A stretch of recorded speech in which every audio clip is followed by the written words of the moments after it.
This brings us to the animated film A Christmas Carol, which, do I even need to summarize? Like, everybody should know the story of A Christmas Carol. A rich, bitter old man named Ebenezer Scrooge hates Christmas and lashes out at everybody for enjoying this time of year.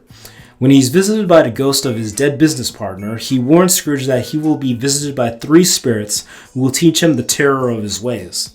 Will Scrooge learn why Christmas is so important and turn into a nice, selfless man? So a few interesting factoids about this film. Not only does Jim Carrey voice this version of Scrooge, but he also is the voice of all 3 of the Christmas spirits. With your worldly hands, the light. I don't think you can really tell on... Okay, you can tell. I just hate that it's like a man's face on a flame. I hate looking at it. This is Carrey's second animated movie and also his second Christmas film. Also, I'm pretty sure this is Jim Carrey's first Disney movie, which is kind of crazy because this is so late into his career. You'd think Disney would have wanted him to be in something already by this point. I wonder if there's a story there. A Christmas Carol must have hundreds of iterations throughout film and television.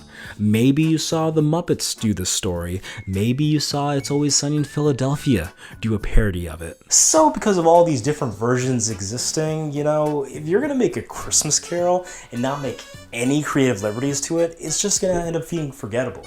Like, that's like saying, oh, what's your favorite version of Romeo and Juliet? Oh, well, it's definitely not the generic vanilla version, I'll tell you that. But let's focus back up on Jim Carrey. Am I surprised that they cast him as Scrooge?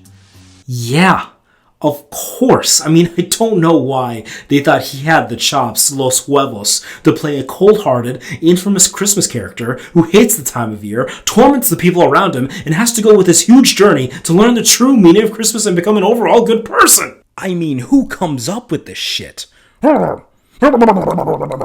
Since they did use motion capture to film this movie, it's kind of perfect for someone like Jim Carrey, because he gets to have fun doing the voices, but he does get to also incorporate his physicality into the roles like he usually does in live action.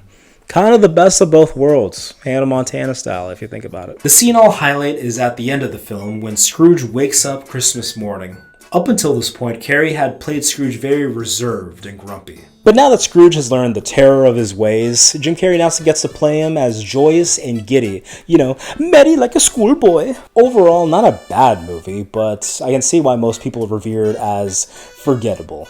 Plus, I'm not really a fan of this animation style, so next.